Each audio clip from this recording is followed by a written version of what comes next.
Hey everyone, GuardianE here with another live reaction and first impression video for Fire Emblem Heroes. Today we're going to be taking a look at the reveal trailer for the next set of new heroes to get dropped into the game in just a few short days, I believe on the 18th. We can see that the trailer here is called Despair and Hope. Haven't looked at the thumbnail, don't know who's revealed, so we're going to go ahead and watch it together for the first time and react to it accordingly, and then we'll go through and take a closer look at it after the first viewing, just to really closely analyze the characters that are revealed. So let's go ahead and get started. Alright, Despair and Hope could really be anything. I'm looking away, waiting for the splash to leave, and then I'll look back up now. Oh, Hungering Mage. This is Ilyana, right? Yeah, okay. Yep, blue mage infantry, okay, from Path of Radiance. Blarfox Plus, Mirror Strike 2, Resploy 3. This looks like it could be a 4-star demote here. Or 4-star focus. Definitely a candidate for that. Scathing Archer. Alright, so Infantry Archer, Shinon. Wada Sachiko with the art. Double Bow, Deadeye. Oh, so he comes with his own special. Oh boy, Time's Pulse. Looks pretty decked out. And he has, ooh, that was cool. Armored Armor. Or Armored Amour, excuse me. Whoops. Alright, so Infantry, or not Infantry, Armored Lancer, Spirited Spear Plus. So it's going to be an inheritable weapon. Nice. Alright. And then rounding it out is going to be the Fiery Dracoknight. Hello. It's Jill. I know a lot of people have been waiting for Jill. Flying Axe user. Excellent. Okay, comes with her own unique axe. Attack speed push 4 is great. Dual chill skill and a rain skill. I saw a dual rain skill as well. It's a lot of exciting things on her. Okay, so Plumeria's Dream is the new story chapter, so it's going to be the next actual, progression of the Book 4 story. Let's take a quick pause here and see if there is... I don't see a unit that's revealed. I know that there is going to be a Grand Hero Battle unit. There's a Grand Hero Battle that is scheduled for Saturday, so there is going to be one that's revealed, and it's probably in the game news right now, but I'm not going to stop and take a look at it while I'm recording this. But doesn't look like that character is revealed here, of course. And let's take a look. So starting on the 18th, and with no definitive end date as of right now, there might be one on the calendar, but don't know it off the top of my head. Looks like we're getting no red units on the banner at all. We're going to have 2 blue units, one of them being, let's read here, yes, Ilyana is going to be the 4-star focus of the banner, which is pretty nice. And everybody else is going to be a 5-star focus only, blue-green colorless, so no reds. Presumably this is also going to feature the pity/mileage/sparking system, in which once you reach the 40 odd summons, you're going to get your pick of the litter essentially for free. And of course it is also going to come with its own Forging Bonds event. Let's just make sure there isn't anything else in the trailer. Usually that is all they reveal for the remainder, but I just want to make sure about that. Alright, so no surprises there. It's interesting. I think we've seen more often banners that have unequal color distribution. It was for a while, I would say even like a year or more, every single banner had equal color distribution, but I think lately they've been kind of straying away from that, which is, I think, fine, especially if one of them is going to be a 4-star focus, and that's probably why they ended up starting to go that route. So let's go ahead and rewind, take a closer look at these units. I know a lot of them are fan favorites. I know people have been really waiting for Jill specifically. Ilyana obviously had a seasonal version in the game, so this is our chance to get the canonical in-game story version of her. Alright, so here is the Hungering Mage. Aww. Her art looks good here. She looks cute. I mean, if a little on the plain side, I think probably deliberately so. For one thing, she is the 4-star focus of the banner. But not only that, I mean, I think it kind of lends itself to the demeanor that she has. She's I mean, she looks more on the delicate side, so the color scheme is more muted in general. You're not seeing loud or bright colors. They're more pastels, more washed out colors, even almost like a watercolor look where you have, little spots of very washed out coloring. So I think it works really well for sure. I think she looks good. Let's keep going.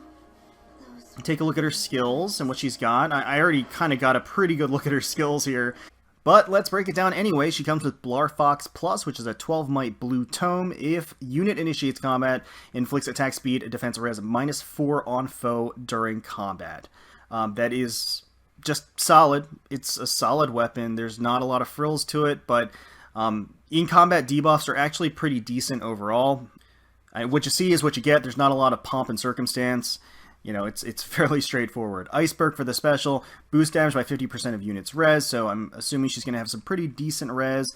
Mirror Strike 2, if unit initiates combat, grants attack res +4 during combat. And then Res Ploy 3, an oldie but a goodie. At start of turn, inflicts res -5 on foes in cardinal directions with res minus or less than the unit's res throughout their next action. So a lot of skills that kind of hinge upon her having decent res or res above her opponent. And then, of course, that's stacked on with Mirror Strike 2 as well. It's a kit. It's not terribly impressive. Nice to have a source of Blarfox Plus. Nice to have a source of Mirror Strike 2, or another source of Mirror Strike 2, I should say. But at the end of the day, nothing particularly striking here. Let's just keep moving things along. And again, the art here is perfectly fine. This is her special art, so you have all of the crazy effects with the lightning and everything. But otherwise, she looks, pretty bored, and otherwise, I guess a little confused, which makes sense. But yeah, I mean, it's fine. It's definitely, definitely suits her. All right. So Scathing Archer. So Shinon's art looks fine here. Looks pretty good. He almost has a roguelike aesthetic with the cloak that's kind of tied around him. That's like green and dingy, and the rest of him is relatively unassuming, I would say. I mean, he's kind of almost slunched over in his art. Got that crimson hair tied up in a high ponytail. Wada Sachiko, I think, just, always doing a solid job. Let's keep moving. Alright. So, double bow. I'm curious about this. It is going to be a 14 might bow. Accelerate special trigger, so it comes with a slaying/killer effect. Effective against flying foes, of course. If unit is not adjacent to an ally, grants attack speed defense res +5 during combat, and unit can counterattack regardless of foe's range. Now that is interesting. He has a conditional close counter built into his bow with a very easy condition to meet. He just simply doesn't have to be adjacent to an ally. I believe this is... I may be forgetting somebody, so please forgive me if I'm wrong, but I believe this is the first weapon that we've gotten that has a native built-in close counter effect. I don't think we have one. And obviously we have them for distant counter all over the place, but for close counter, I don't think we do. So that's kind of interesting that it's taken us this long to get something like this. But obviously the killer/slaying effect is going to help him proc the new special that he has, which is Dead Eye. And then of course the other effect of his bow is that it gives him +5 to all of his stats, and it's an in-combat buff, which is of course very strong. It's an in-combat buff.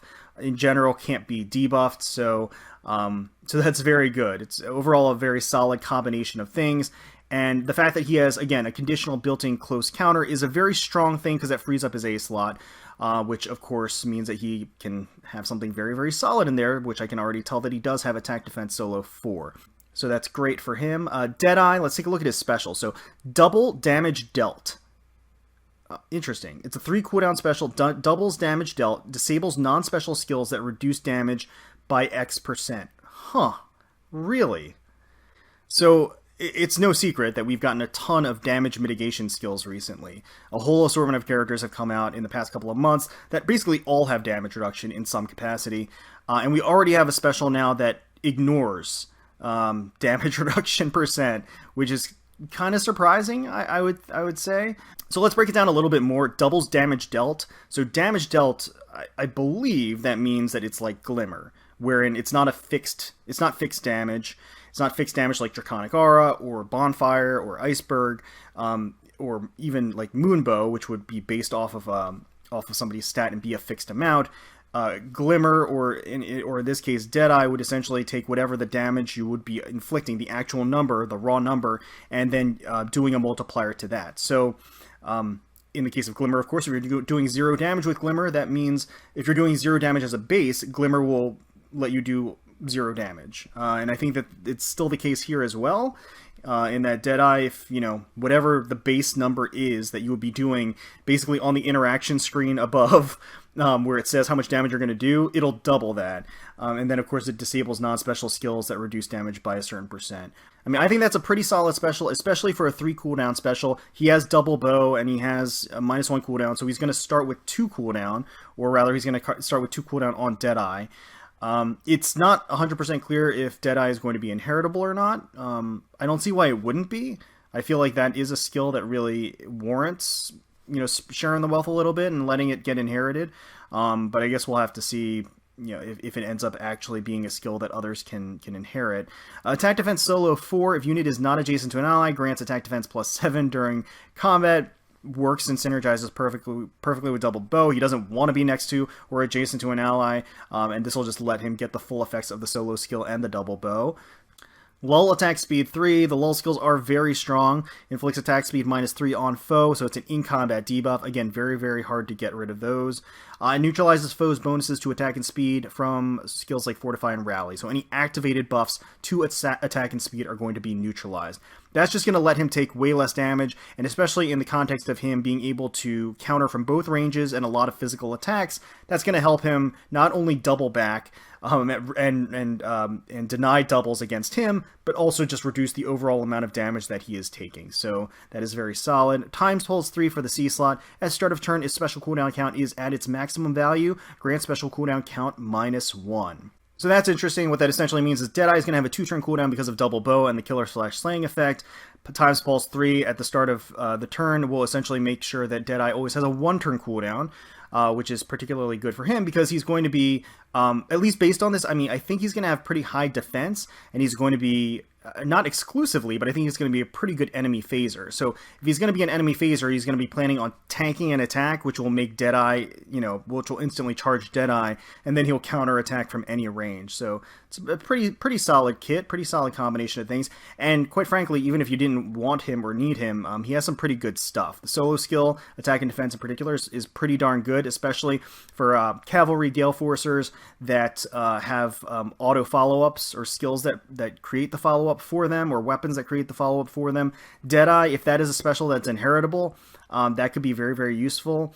Lull skills are always good, especially the attack speed variation times pulse 3. So he's chock full of good stuff, and I think his kit works.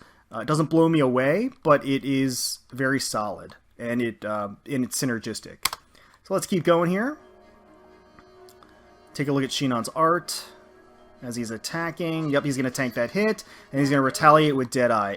So here we go. Yep, he looks pretty pissed. He's got a nice little wind effect around him. Solid stuff. He's very tall. I don't know if that's because of the way that he's drawn and how he's imposed in the art, or if the character himself is just really tall, but yeah. He almost doesn't fit on the screen. So he is going to do, he's going to literally double the number that's there. So yeah, it is going to basically be like the Glimmer and Astra effect of putting the multiplier to the actual number that's there. So we got Gatrie here, who is going to be an armored lancer, giving us a flex and a wink here. Like that. I like that. I like the personality that's showing. Armor design is fine. A lot of smooth, rounded plates. Not terribly, terribly bulky, and not even around the legs or anything like that. So he's got some freedom of movement there. But it certainly looks like he can take a hit. So let's keep on going here. Okay. So he's got Spirited Spear Plus, and this is going to be an inheritable spear. 14 might. If bonus is active on unit, grants attack defense +4 and special cooldown charge +1 per foe's attack during combat. Only highest value applied, does not stack, special cooldown charge granted even if foe's attack deals 0 damage. Bonus means it's defined as all effects that last for 1 turn or that turn only, includes bonuses like to your stats, as well as positive status effects for like extra movement or dominance or anything like that. And that also means that all of the like duo skill bonuses and random bonuses like that, or buffs like that, it's going to, as long as they're activated for that turn, that is going to count as a bonus. And as long as he has that bonus, He'll get a nice little +4 to attack and defense, which is what he needs. And then he has essentially what is a breath effect. It works on both phases though, so he's going to get a +1 charge whenever he tanks an attack, and presumably as an armor he's going to be pretty bulky. So that's a solid spear, I gotta say. I mean, I think especially for tanky lancers out there that don't have their own exclusive weapon that works to that benefit and really takes advantage of their bulkiness, I think Spirited Spear could definitely work in and be usable in that capacity. Moonbow for the special, of course, treats foes' defensive res as if reduced by 30% during combat. Fortress Defense Res 3 grants defense res +6 and it inflicts attack -2. And we've got a new armor exclusive B slot, Crafty Fighter 3. So another skill in the fighter series. So if unit's HP is greater than or equal to 25%, so that's already a very generous condition, and foe initiates combat, unit makes a guaranteed follow-up attack and inflicts special cooldown charge -1 on foe per attack. That's actually really not bad at all. So Crafty Fighter is a lot like Special Fighter in that it inflicts the -1 cooldown on your foe, but rather than you getting an additional cooldown per attack on you, or on the unit that has Crafty Fighter, on the armor that has Crafty Fighter, instead they're going to have a guaranteed follow-up attack, which is pretty nice. This is definitely useful depending on the archetype of the armor that you're using. And in Gatrie's case, Spirited Spear Plus allows him to already have a +1 charge whenever he tanks an attack. So that is already kind of the element of Special Fighter that's missing. He already has that on his spear. So he can use Crafty Fighter to get the additional follow-up attack from, on his side of things, which is nice. It has an HP condition, but 25% is really not that hard of a threshold to maintain for armors especially. And then foe initiates combat, it works because you're really just going to be enemy phasing. So definitely a valuable addition to the fighter skills. I could definitely see this getting some play. So let's keep going. And here he goes. I like how expressive he is. There's a lot of personality in his expressions. It's good. It's great. Alright, so there he goes with the Moonbow. Alright, so we're getting the Fiery Dracoknight. The much anticipated Jill. So let's pause here. She is going to be a Flying Axe user. Asatani Tomoyo doing the art for her, and she looks great. It's a very classic look. Not a ton of frills, not a ton of embellishments. The armor itself is very appropriate. It feels utilitarian, and even the color scheme, has, obviously it's pink, but it's more muted in color. It's not this fluorescent pink that's out there. I think it really suits her, especially since she feels a little bit more on the serious side of things. I like the fiery red hair. I like the high ponytail. She looks great. She does. So let's keep going. I think it's a good tribute to her character. And then her sprite looks great too. So let's pause here, take a look at her skills. Talrican Axe is a 16 might weapon. Accelerate special trigger, so cooldown count -1, killer/slaying effect. If unit initiates combat, so if she's player phasing, or if unit is within 2 spaces of an ally. Both very, very easy conditions to meet. Grants attack speed +6 during combat. In combat buff, very solid, and 6 is that's no joke. If unit initiates combat, unit can make a follow-up attack before foe can counter attack. Alright, so let's break that down a little bit. Accelerate special killer/slaying effect is always going to be solid to have on a weapon. That's just a great effect to have in general. So if she initiates combat, so if she's player phasing, she is going to get attack and speed +6 during combat, and she is going to have a desperation effect. She's going to attack twice in a row. If she is within 2 spaces of an ally, she is going to just get +6 to attack and speed during combat, which again is an in-combat buff, which again can't really be neutralized very easily. So those are exceptionally easy conditions to meet, and she's basically always going to get that attack buff because again, it's going to work on both phases, and it's really the condition is just that she is, within 2 spaces of an ally. And then if she's initiating on somebody, then she's going to get a desperation effect, which makes, that the only time you would want or need to have a desperation effect is if you're player phasing. So that's really not that much of a condition. She just basically has built-in desperation whenever she wants, which is kind of crazy. Moonbow for the special treats foes' defense res as if reduced by 30% during combat. Attack speed push 4 is a very, very strong A-slot skill at start of combat. If unit's HP is equal to or greater than 25%, again, a very reasonable condition to meet. Grants attack speed +7, but after combat, if unit attacked, it deals 5 damage to unit. Depending on what her HP stat is, and it doesn't even have to be exceptionally high, she can basically, in any regular skirmish, maintain the HP threshold for attack speed push 4, even if she takes out all of the enemies. Chill attack speed 2 for the B slot at start of turn, inflicts attack speed -5 on foe on the enemy team with the highest attack plus speed total through its next actions. That's a solid dual chill. Of the dual chills, probably one of the more valuable ones, I would say. And again, because she has built-in desperation whenever she wants, that really does make and reinforce the fact that the B slot is a flex slot. So she doesn't need to waste that on desperation, even if she is a player phase unit, which she does appear to be based upon this. And so she can just reap the benefits of chill attack speed too. Since she's a flyer, she can't take advantage of things like lull skills, which I think, basically, if she weren't a flyer, I think the intelligence systems would have put a lull skill on her B slot. But because she is a flyer, they put a chill skill on her B slot. Speed defense Rain 3. So the Rain skills introduced with Choose Your Legends. Claude, of course, having the first one. We're seeing the next one here, inflicts speed defense -4 on foes within 2 spaces during combat. It is flyer exclusive, and I'm pretty excited about this class of skills. So -4 to speed and defense during combat. Again, in combat debuffs are fairly difficult to neutralize, and so we're seeing more and more of those, and they are valuable to have. And affecting the enemy's speed and defense is very solid for her, because that effectively means that she's going to have a higher chance of doubling, which she wants, because if she's going to be initiating with Talrigan Axe, she wants to have that desperation, and she wants to be able to double to take advantage of that desperation. And then defense -4, of course, simply means that she's going to be doing more damage. So, and all of her allies are going to be able to do more damage, since it's not just for her, it's for all of her allies. So her kit is not, like, insanely unique. It is not insanely creative or diverse.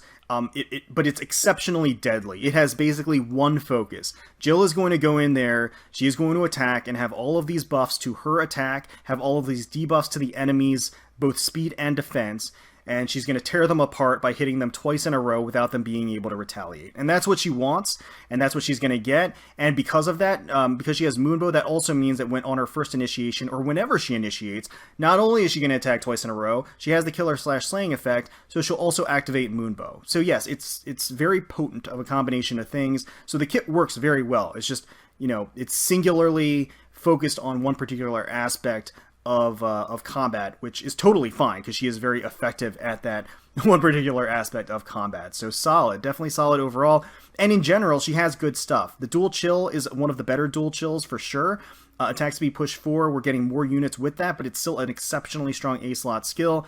Speed defense Rain 3 is definitely a powerful variation of the Rain skills. So she's got great stuff as well. Solid addition. She's great. She looks great. Let's take a look at her attacking art here. Okay. So yeah, like I said, art looks great here. I mean, she looks very classic, like I said. Very solid, very practical. But just like a hint of personality with the pink color choice of the armor. And then, of course, the energy that she's like gathering within the axe that she has kind of mirrors the colors of her armor as well. I like that her hair kind of also is like flowing and it blends into the energy. It's nice. It's nice overall. So great job. Good job on the art. Okay, so again, Plumeria's Dream is the new story chapter, and of course, like I said, we're getting a Grand Hero Battle unit, which is not going to be revealed here, but all of you already know who that is because you've seen the in-game news. So again, on the 18th, the banner is called Despair and Hope. These are new heroes, which means they are going to drop into the regular summon pool after things are said and done, so they are not limited in any capacity. You will be able to pull them as an off-focus, or they will be appearing on a variety of different banners in the future as well. Naturally, I don't think it's any surprise. The two prizes, quote-unquote, of this banner are going to be Shinon and Jill. Those are the two that really have their own unique weapons and their own unique styles. Shinon, in particular, I think is a little bit more unique, especially considering the fact that he has built-in close counter into his weapon, and it's like really, his overall kit is built around capitalizing on that. Jill is an exceptionally player phase-oriented flying axe user. We don't have a ton of strictly player phase flying axe users. There are some, but not so many that are completely, again, centralized and focused on being a player phase oriented axe user. So that's interesting to see, and she'll have that role and she'll play it well. Ilyana, like I said, is going to be the 4-star focus of the banner, so she's going to be relatively easy to get and relatively easy to merge and uncap. So because of that, that may be a reason. I mean, she's an easy source of Blarfox Plus, which is not bad at all. Gatrie is an interesting one. I think that I'm not hugely impressed with his kit, but at the same time, he has a lot of interesting new things, especially the new fighter skill that he brings. I think a lot of other armors are going to be able to utilize that very well. And the lance that he has opens up possibilities for particularly tanky lancers out there. So in terms of overall, rankings, me personally, I would probably put Shinon up there at the top. I would probably put Jill directly under him. I would then probably have Gatrie and then Ilyana would kind of be at the end there. He unfortunately doesn't really have an impressive kit. But 4-star focus units, the reason why they're 4-star focus units is because they're going to be easy to get, easy to merge. So they're an opportune merge project especially for fans.